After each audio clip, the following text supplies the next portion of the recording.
Good evening. Right, okay, let me start. Now, have you ever wondered why some people can always get what they want while others put in so much effort trying to persuade? Maybe it's because they're hypnotizing you. Now, the reason why you don't understand, you didn't realize that they are hypnotizing you is because hypnosis had a very bad reputation. It is not about putting you in a trance, but it is about influencing your audience in the way that they think.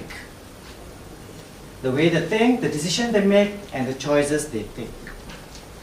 Okay?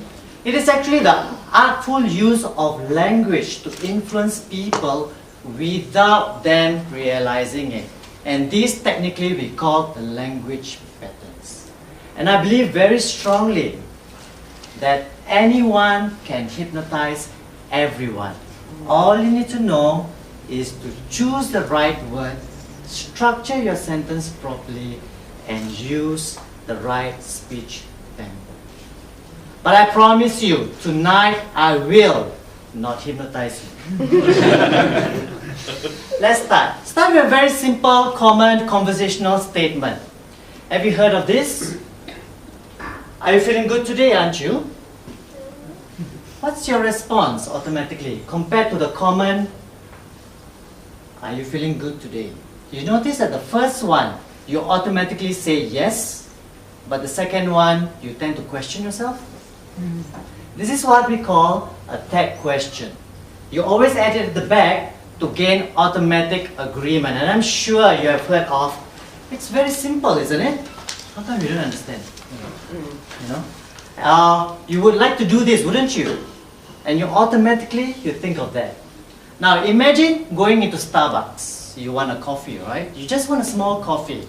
So you go to the counter and you ask, can I get a coffee? And they say, would you like a regular or a large one? What would you choose? Regular, right? Right? Wrong, because there is something called small coffee. But they made you buy the regular. That's because they use the double bind. They give you the illusion of choice when they actually make you spend more. So you do this to move someone in the direction that you desire. It changed.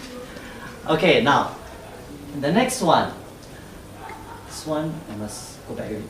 Okay. I need something now. Can you pass me the magazine, please? Do you notice that he didn't question why I need the magazine?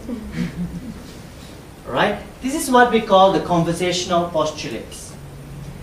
We use this, you know, we use this so common that we don't even question the person asking. We just do what they want you to do. And a good example is a sales guy who come with you with a sales contract and said, can you sign here, here, here? And all you do is you don't question, you just sign. Have you been a victim of that before? Right? So this is the conversational postulate to elicit action without question. Pass me the salt, pass me the sugar. You never question. Alright? Now, the next one is this. I am very sure you came across this sentence and statement very, very often. Research shows this. Statistics proves that. Did you ever ask yourself, where is the research?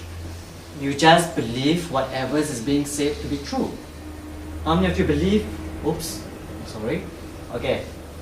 Whenever reference to something is vague, seldom challenged. So if you want someone to believe that it is authority, you just use that line. Okay? Next one.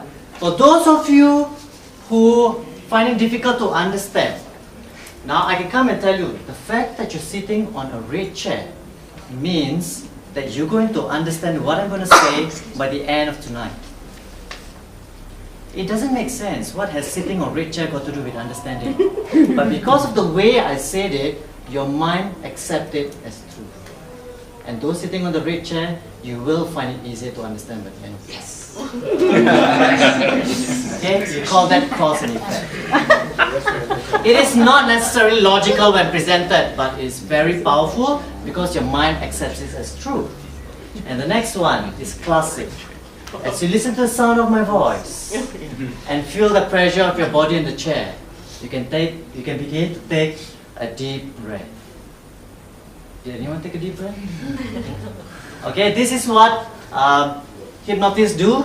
We call it pacing. You just describe what you are, your mind will not reject it, and then you embed a command.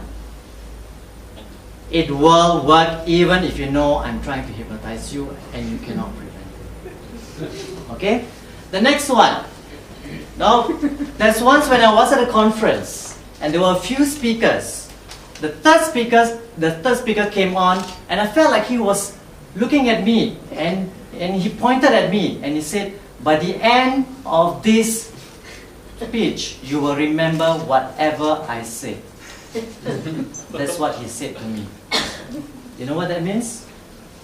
I am actually embedding a command in this gentleman by using an experience before. I could have totally made that up. You notice I wasn't talking about myself but someone else, but I said, you will remember. That is an embedded command. Okay? Before I end off, I want to tell you this again. When you use language patterns, you cannot resist. And I've used it on a lot of people, so be careful of me. And it always works, so thank you.